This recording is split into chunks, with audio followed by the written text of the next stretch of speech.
Bismillahirrahmanirrahim. Ya, saya sebagai pemateri pertama akan menjelaskan pengertian dan prinsip pengembangan silabus. Kita mulai dengan apa sih silabus itu? Silabus merupakan salah satu pengembangan dari kurikulum yang berisikan materi pelajaran, kegiatan pembelajaran, dan juga rancangan penilaian. Adapun juga yang mengartikan silabus merupakan rencana pembelajaran pada suatu kelompok mata pelajaran atau tema yang mencakup kompetensi inti, kompetensi dasar, materi pelajaran, kegiatan pembelajaran, indikator pembelajaran, penilaian, alokasi waktu, dan sumber belajar. Silabus sendiri memuat beberapa aspek. Yang pertama yaitu identitas mata pelajaran dan sekolah. Yang kedua, kompetensi inti. Kompetensi inti merupakan gambaran kategorial mengenai kompetensi dalam aspek sikap, pengetahuan, keterampilan yang sudah dipelajari untuk suatu jenjang sekolah. Yang ketiga yaitu ada kompetensi dasar. Kompetensi dasar sendiri merupakan kemampuan spesifik yang mencakup sikap, pengetahuan, dan keterampilan pada muatan pelajaran. Selanjutnya ada indikator pencapaian kompetensi. Yang selanjutnya ada materi pokok, yaitu memuat fakta, konsep, prosedur yang relevan, dan ditulis sesuai dengan rumusan indikator pencapaian kompetensi. Yang selanjutnya ada pembelajaran. Pembelajaran itu kegiatan yang dilakukan guru dan siswa untuk mencapai kompetensi yang diharapkan. Yang selanjutnya ada penilaian. Penilaian sendiri berfungsi untuk mengumpulkan dan pengolahan informasi untuk menentukan pencapaian hasil belajar siswa. Dan ada juga alokasi waktu. Alokasi waktu itu sendiri sesuai dengan jumlah jam pelajaran dalam struktur kurikulum untuk satu pelajaran atau 1 tahun. Yang terakhir ada sumber belajar. Sumber belajar bisa berupa media cetak dan elektronik serta alam sekitar untuk proses pembelajaran. Selanjutnya kita akan membahas prinsip-prinsip dalam pengembangan silabus. Sebelum itu, silabus juga digunakan sebagai acuan dalam pengembangan rencana pelaksanaan pembelajaran. Ya, kita langsung aja ke prinsip pengembangan silabus, yaitu ada beberapa prinsip. Yang pertama, ilmiah. Ilmiah itu sendiri berarti keseluruhan materi dan kegiatan menjadi muatan dalam silabus yang dapat dipertanggungjawabkan secara keilmuan. Yang kedua ada relevan, berarti cangkupan atau tingkat kesulitan dan urutan penyajian materi sesuai dengan tingkat perkembangan fisik, intelektual, sosial, emosional, dan juga spiritual peserta didik. Yang ketiga prinsipnya yaitu sistematis, berarti semua komponen yang terdapat dalam silabus saling berhubungan secara fungsional dan mencapai kompetensi. Yang keempat konsisten,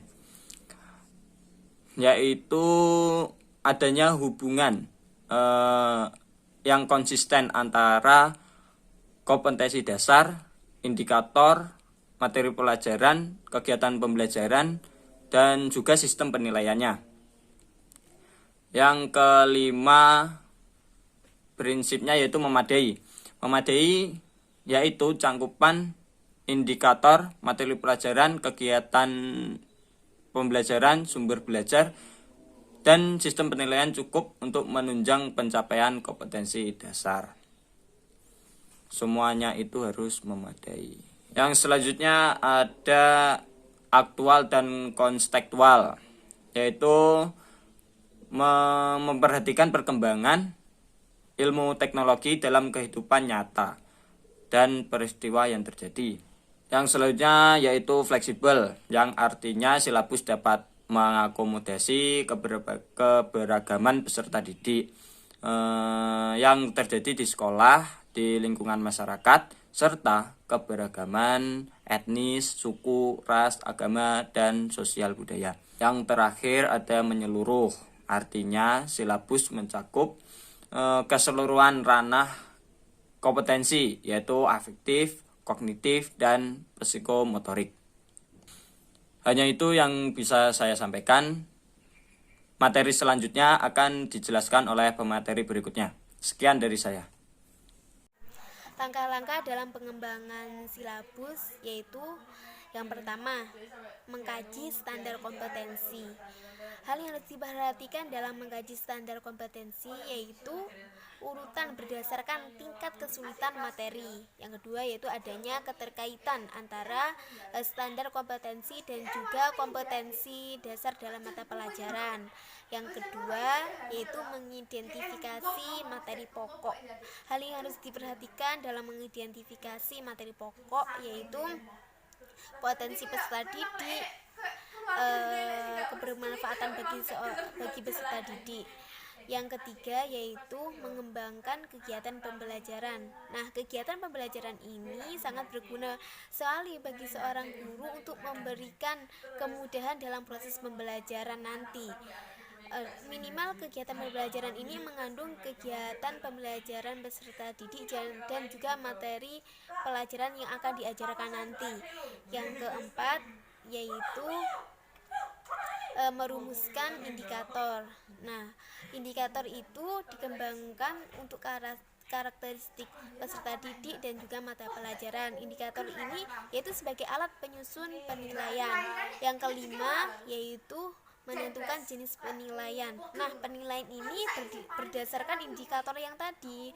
Nah, seumpama indikator yang tadi berupa tulis ya, berarti jenis penilaiannya ya juga berupa tulisan gitu. Tapi jenis penilaian ini tergantung indikator yang tadi itu, terserah itu entah itu berupa tes ataupun non tes gitu. Yang keenam yaitu menentukan alokasi waktu. Nah, alokasi waktu ini berdasarkan pekan efektif dan juga alokasi waktu mata pelajaran. Dan yang terakhir yaitu menentukan sumber belajar. Nah, sumber belajar ini digunakan untuk proses pembelajaran, bisa berupa media cetak, elektronik, di lingkungan, atau sumber daya atau sumber daya alam atau yang lain sebagainya. Berikut adalah contoh silabus madrasah ibtidaiyah, yaitu yang pertama ada kompetensi dasar, ada indikator, ada materi pokok, ada kegiatan pembelajaran, ada jenis penilaiannya, sampai juga sumber pembelajarannya. Materi selanjutnya yaitu pengembangan RPP atau Rencana Pelaksanaan Pembelajaran. RPP adalah rencana pembelajaran dalam kegiatan belajar untuk satu pertemuan atau lebih. RPP dikembangkan dari silabus untuk merencanakan kegiatan belajar peserta didik untuk mencapai kompetensi dasar atau KD. RPP menggambarkan prosedur dan perorganisasian pembelajaran yang membuat sebuah kompetensi dasar yang ditetapkan dalam kompetensi inti dan dijabarkan dalam silabus. Di dalam silabus mencakup beberapa komponen yang penting, yaitu identitas sekolah, yaitu nama satuan pendidikan, identitas mata pelajaran atau subtema, kelas dan semester, materi esensial atau pokok, alokasi waktu, tujuan pembelajaran, kompetensi inti, kompetensi dasar, dan indikator pencapaian kompetensi, materi pembelajaran, metode pembelajaran, media pembelajaran, sumber pembelajaran, langkah-langkah dan skenario belajar, dan yang terakhir yaitu penilaian hasil belajar. RPP disusun atas dasar silabus dengan tujuan untuk merancang kegiatan peserta didik agar terarah dan sistematis. Adapun prinsip RPP. 1. Perbedaan peserta didik antara lain kemampuan awal, tingkat intelektual, bakat, potensi, minat, motivasi belajar, emosi, kemampuan sosial, gaya belajar, latar belakang, budaya, norma, kebutuhan khusus dan lingkungan peserta didik, keaktifan dan kehadiran peserta didik. Selanjutnya yang ketiga yaitu berpusat pada peserta didik untuk mendorong semangat belajar, motivasi, minat, kreativitas, inspirasi, kemandirian dan inovasi. 4. Yaitu pengembangan budaya membaca dan menulis yang dirancang untuk mengembangkan minat baca, pemahaman beragam bacaan, dan berekspresi dalam berbagai bentuk tulisan. Yang kelima yaitu pemberian umpan balik dan tindak lanjut, membuat rancangan pembuatan umpan balik positif, pengayaan, penguatan, dan remedial. 6. Penekanan pada keterkaitan dan keterpaduan antara kompetensi dasar atau KB, materi dasar, kegiatan pembelajaran, indikator pencapaian kompetensi, penilaian, dan sumber belajar. 7. Yaitu mengakomodasikan pembelajaran tematik atau keterpaduan lintas mata pelajaran, lintas aspek belajar, dan keragaman budaya. Yang terakhir yang ke-8, penerapan teknologi informasi dan komunikasi secara terintegrasi dan sistematis dan efektif sesuai dengan situasi dan kondisi. Di sini saya akan menerangkan tentang langkah-langkah menyusun suatu rencana pelaksanaan pembelajaran atau RPP. Untuk langkah-langkah menyusun RPP terdiri dari beberapa hal. Yang nomor 1 yaitu identitas mata pelajaran. Untuk identitas mata pelajaran ini sendiri terdiri dari nama mata pelajaran, kelas, semester, dan alokasi waktu atau jam pertemuan. Kemudian yang nomor 2 yaitu standar kompetensi dan kompetensi dasar. Standar kompetensi yaitu deskripsi pengetahuan atau keterampilan dan sikap yang harus dikuasai setelah siswa mempelajari mata pelajaran tertentu pada jenjang pendidikan tertentu pula. Kemudian untuk kompetensi dasar yaitu bentuk penguasaan materi pada siswa peserta didik tersebut, yaitu penguasaan terhadap pengetahuan, perilaku, keterampilan, dan sikap. Setelah peserta didik tersebut mendapatkan materi pembelajaran pada jenjang tertentu. Kemudian yang C, indikator. Pengembangan indikator dilakukan dengan beberapa pertimbangan, yaitu 1. Setiap kompetensi dasar dikembangkan menjadi beberapa indikator atau lebih dari 2. Kemudian yang nomor 2 yaitu indikator menggunakan kata kerja opsional yang dapat diukur dan diobservasi. Yang nomor 3 yaitu tingkat kata kerja dalam indikator lebih rendah atau setara dengan kata kerja kompetensi dasar atau SK. Yang nomor 4 yaitu prinsip pengembangan indikator adalah urgensi, kontinuitas, relevansi, dan kontekstual. Dan yang terakhir yaitu keseluruhan indikator dalam satu kompetensi dasar merupakan tanda-tanda, perilaku, dan lain-lain dengan tujuan untuk pencapaian kompetensi yang merupakan kemampuan bersikap, berpikir, dan bertindak secara konsisten. Kemudian yang nomor 4 yaitu materi pembelajaran. Dalam menyusun sebuah RPP kita harus mencantumkan materi pembelajaran, kemudian melengkapi dengan uraian yang telah dikembangkan dalam silabus. Dalam menetapkan dan mengembangkan materi harus diperhatikan hasil dari mengembangkan silabus, kemudian pengalaman belajar yang bagaimana yang ingin diciptakan dalam proses pembelajaran yang didukung oleh uraian materi-materi untuk mencapai kompetensi tersebut. Hal ini harus dipertimbangkan dalam penyusunan materi adalah kemanfaatan, alokasi waktu, kesesuaian, ketetapan situasi dan kondisi lingkungan masyarakat, kemampuan guru, tingkat perkembangan peserta didik dan fasilitas. Nah, agar penjabaran dan penyesuaian kemampuan dasar tidak meluas dan melebar, maka kita perlu memperhatikan kriteria untuk menyeleksi materi yang perlu diajarkan, yaitu sebagai berikut. Yang nomor 1 yaitu valid.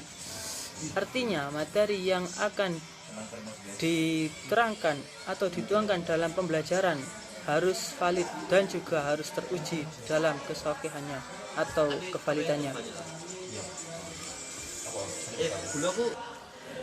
Dan yang nomor 2 yaitu relevasi. Ya, relevasi artinya relevan, atau materi tersebut harus sinkron antara materi pembelajaran dengan kemampuan dasar yang ingin dicapai. Kemudian yang nomor 3 yaitu konsistensi. Maksudnya yaitu ada kesenjangan antara materi pembelajaran dengan kemampuan dasar dan standar kompetensi. Yang nomor 4 adalah adekuasi. Artinya kecakupan mata pembelajaran yang diberikan cukup lengkap untuk tercapainya kemampuan yang telah ditentukan. Yang nomor 5 yaitu tingkat kepentingan. Artinya dalam memilih materi kita harus mempertimbangkan sejauh mana materi tersebut penting dipelajari, penting untuk siapakah materi tersebut, di mana dan mengapa materi tersebut sangat penting. Dengan demikian, materi yang dipilih untuk diajarkan tentunya memang yang benar-benar diperlukan oleh siswa. Yang nomor 6 yaitu kebermanfaatan. Artinya materi yang diajarkan harus benar-benar bermanfaat, baik secara akademis maupun non-akademis. Yang nomor 7 yaitu layak dipelajari. Artinya materi tersebut harus memungkinkan untuk dipelajari, baik dari aspek kesulitannya, yaitu tidak terlalu mudah dan tidak terlalu sulit, atau aspek kelayakannya terhadap pemanfaatan bahan ajar atau kondisi setempat. Kemudian yang nomor 8 yaitu menarik minat. Artinya materi yang dipilih hendaknya menarik minat para siswa dan dapat memotivasi siswa untuk mempelajari lebih lanjut.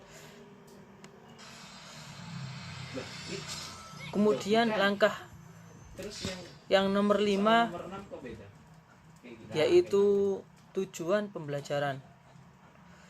Dalam tujuan pembelajaran dijelaskan apa saja tujuan dari pembelajaran tersebut. Tujuan pembelajaran ini diambil dari indikator. Kemudian yang nomor 6 yaitu strategi atau skenario pembelajaran. Strategi atau skenario pembelajaran adalah strategi atau skenario apa dan bagaimana dalam menyampaikan materi pembelajaran kepada siswa secara terarah, aktif, efektif, bermakna, dan menyenangkan. Sekian dari saya. Wassalamualaikum warahmatullahi wabarakatuh.